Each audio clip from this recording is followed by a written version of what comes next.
Assalamualaikum warahmatullahi wabarakatuh. Perkenalkan, nama saya Dia Ayuni, NIM 190321100004 dari mata kuliah Ekonomi Produksi kelas A. Di video kali ini, saya akan menjelaskan terkait dengan tutorial analisis data frontier dan juga interpretasinya. Bagian yang pertama yaitu kita ke tutorial analisis data frontier-nya terlebih dahulu. Untuk menganalisis data frontier, yang kita butuhkan yaitu data latihan. Yang pertama, kita buka data latihannya.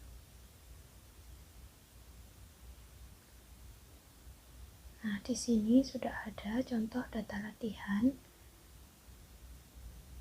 yang terdiri dari 6 variabel independen. Kemudian untuk dapat dianalisis, kita ubah data dalam bentuk len.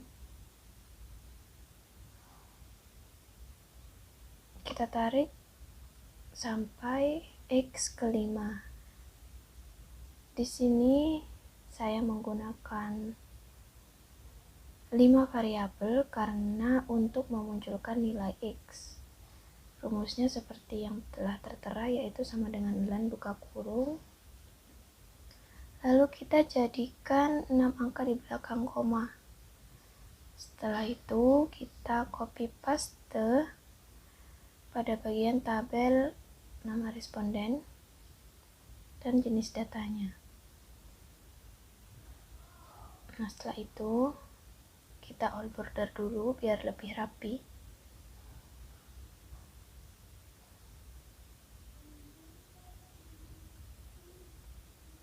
Selanjutnya kita copy data yang sudah dilenkan ke lembar kerja baru. Akan tetapi karena terikat dengan rumus, maka tidak bisa langsung di copy, sehingga data ini kita copy pastekan dulu di Microsoft Word.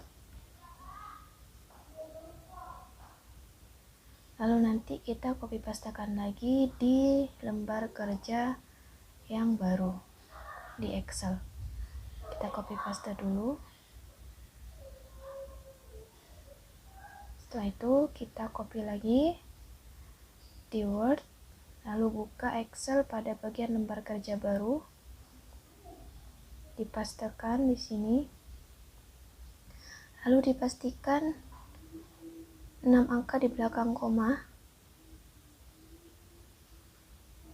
Setelah itu simpan data dalam bentuk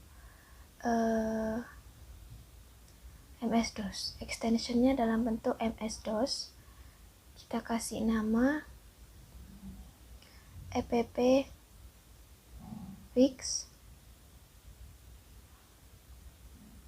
yang teks MS-DOS. Extensionnya, lalu save. Yes. Setelah itu kita X tanpa menyimpan.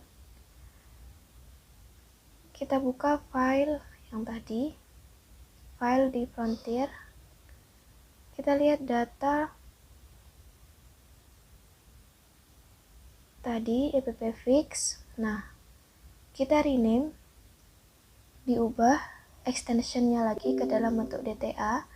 Setelah itu yes. Nah, setelah selesai diubah ekstensinya dalam bentuk DTA, kemudian kita analisis menggunakan aplikasi frontier.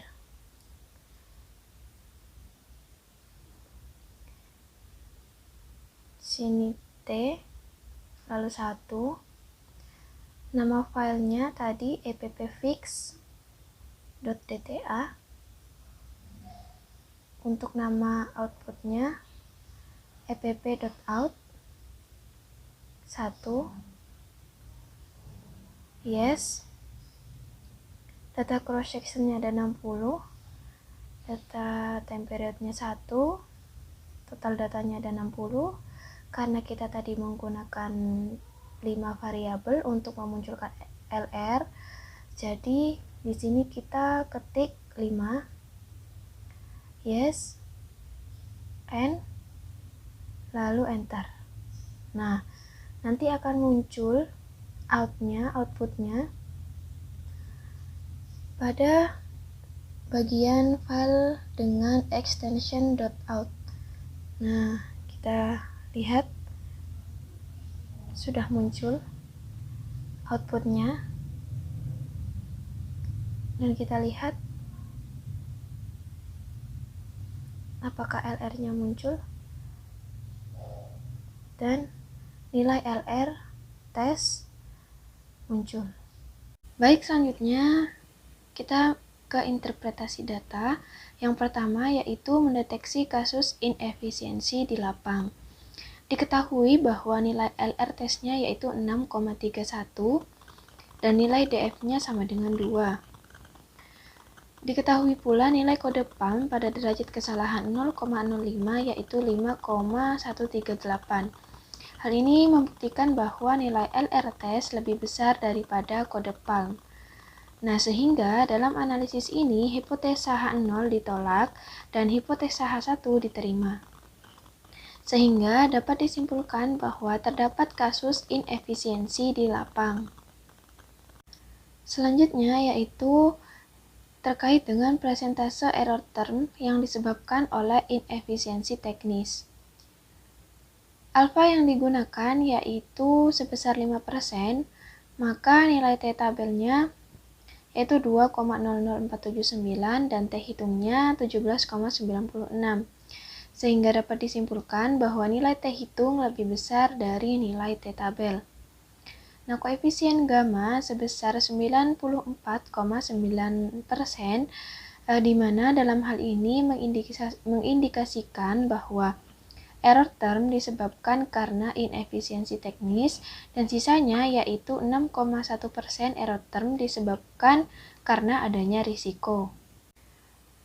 Untuk uji pengaruh pada setiap variabel di sini T tabel 5% diketahui sebesar 2,004879. Pada beta 1, T hitung diketahui yaitu 4,69,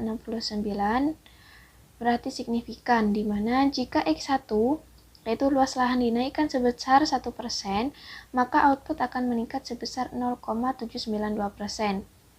Pada beta 2 diketahui T hitung yaitu sebesar 2,78%, yakni signifikan, di mana jika X2 atau benih dinaikkan sebesar 1%, maka output akan meningkat sebesar 0,279%.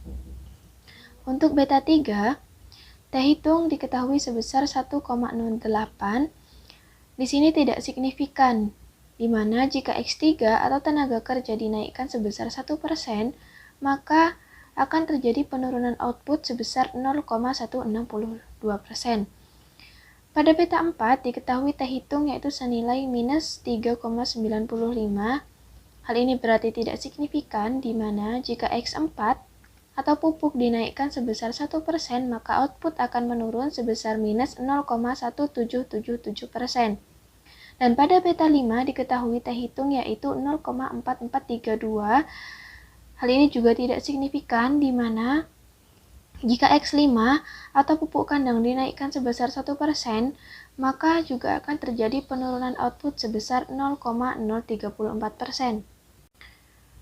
Untuk tingkat inefisiensi teknis, jika inefisiensi teknis ini lebih besar dari 0,8, maka petani dinyatakan efisiensi secara teknis. Nah, diketahui petani yang tidak efisien secara teknis yaitu petani 21, 23, 27, 29, 30, 34, 39, 44, dan 54. Dan petani sisanya atau petani selain itu merupakan petani yang dinyatakan efisien secara teknis. Diketahui bahwa nilai mean efisiensi yaitu sebesar 0,8515413E plus 00, sehingga dapat disimpulkan bahwa rata-rata atau secara keseluruhan petani sudah berproduksi efisien secara teknis. Cukup sekian penjelasan saya mengenai tutorial analisis data menggunakan aplikasi Frontier. dan juga terkait dengan interpretasinya. Mohon maaf apabila ada kekurangan. Terima kasih. Wassalamualaikum warahmatullahi wabarakatuh.